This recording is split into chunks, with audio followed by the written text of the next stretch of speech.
La Bella Durmiente.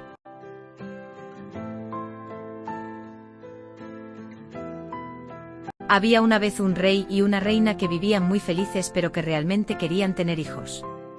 Después de muchos años de espera, la reina dio a luz a una hermosa hija y todo el reino vivió feliz con ella. Hay una gran celebración a la que están invitadas las hadas del reino. Pero el rey olvidó invitar a una de ellas.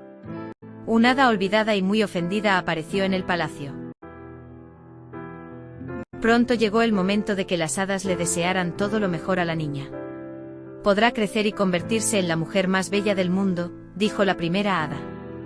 La segunda hada dijo, podrá cantar con una voz más dulce y melodiosa. Que siempre te comportes con gracia y elegancia, dijo la tercera hada.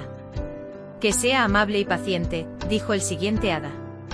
Cada hada le envió hermosos deseos a la niña hasta que llegó el turno del hada que el rey olvidó invitar.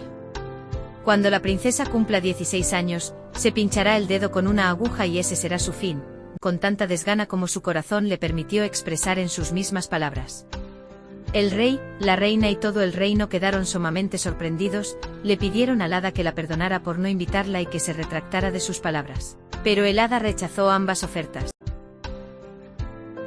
Solo faltaba un hada en expresar su deseo. Queriendo ayudar a la niña, le dijo al rey y a la reina. No puedo borrar el hechizo, pero puedo cambiar el curso de los acontecimientos. La princesa no morirá por pincharse el dedo con una aguja, sino que caerá en un sueño profundo durante 100 años. Entonces vendrá el príncipe y la despertará. Al oír eso, el rey y la reina se sintieron mejor.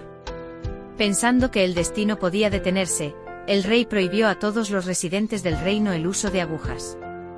La princesa creció hasta convertirse en una niña bonita y linda. Cuando tenía 16 años, vio a una anciana cosiendo. ¿Puedo probar?, le preguntó. La anciana respondió. Por supuesto, hija. La princesa tomó la aguja y trató de enhebrarla. En ese momento se pinchó el dedo con la aguja y cayó en un sueño profundo. La anciana era en realidad una hada agraviada, la llevó de regreso al palacio, y el rey y la reina la acostaron. El rey que antes los había acompañado en la felicidad también los acompañó en la desgracia, todos cayeron en un sueño profundo. Han pasado 100 años. Un día quiso el destino que un príncipe llegara al palacio. No podía creer lo que veía, guardias, sirvientes, perros e incluso cabras dormían y roncaban. Acercándose a la princesa, pensó que era la criatura más bella del mundo y la besó en la mejilla. La princesa despertó y con ella abrieron los ojos el rey, la reina, los guardias, los sirvientes, los perros y hasta las cabras. El príncipe y la princesa se casaron y vivieron felices para siempre.